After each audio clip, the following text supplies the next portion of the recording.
If you're itching for some intense samurai action, then good news! Rise of the Rōnin is out now. But being a cool swordsman ain't easy. So here are 5 things you should know before you start rising that Rōnin. First of all, you need to understand what your ki meter does. In Rise of the Rōnin, ki is essentially your stamina. That means when you do actions such as basic attacks or dodging, you expend some of that ki meter. If you use up all of your ki, your character will become incapacitated, leaving you wide open to enemy attacks. However, this works both ways, as exhausting your enemy's ki will give you an opening to attack them. So keep an eye on that ki, because without any left to spare, you'll be a sitting duck.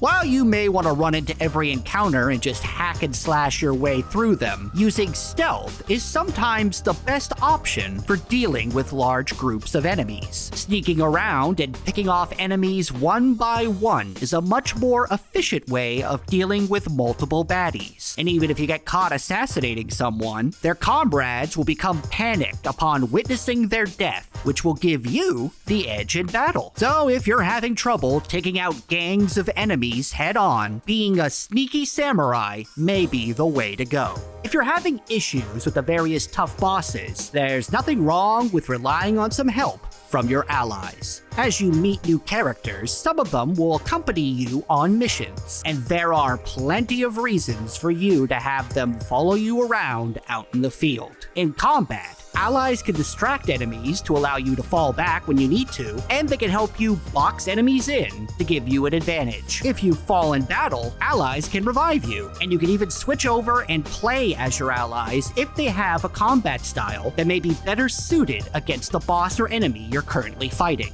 There may be honor in being a lone samurai, but screw honor. Bring a buddy along with you. As for defensive tactics, you could perform a counter spark, which is a special kind of parry. These can be tricky to pull off as they require precise timing. But if you manage to successfully execute a counter spark, you could reduce an enemy's ki and possibly throw them off balance, allowing you to strike. However, if you screw it up, then you may make yourself an open target for a strong attack from the enemy. Be sure to study an opponent's attack patterns before attempting a counter spark. And if you're still not entirely confident with your counter spark abilities, dodging is always a solid defensive option. Dodging will get you out of danger most of the time, although it has no offensive value. So use counter sparks to press the advantage against the enemy, or failing that, dip and dodge away. Finally, when it comes to weapons, you should take time out of your busy schedule of bloody mayhem to go visit the blacksmith and do some upgrading. To upgrade your weapons, you'll need iron ores, which can be difficult to find.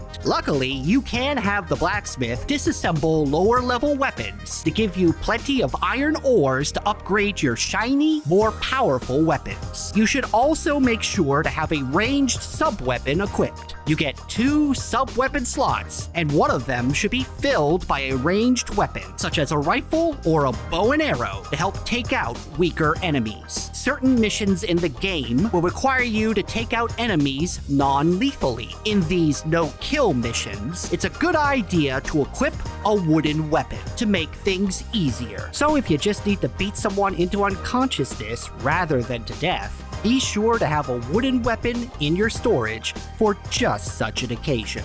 For more Rise of the Rōnin news and guides, be sure to check out thegamer.com. I'm Jamie Latour, and we'll see you next time.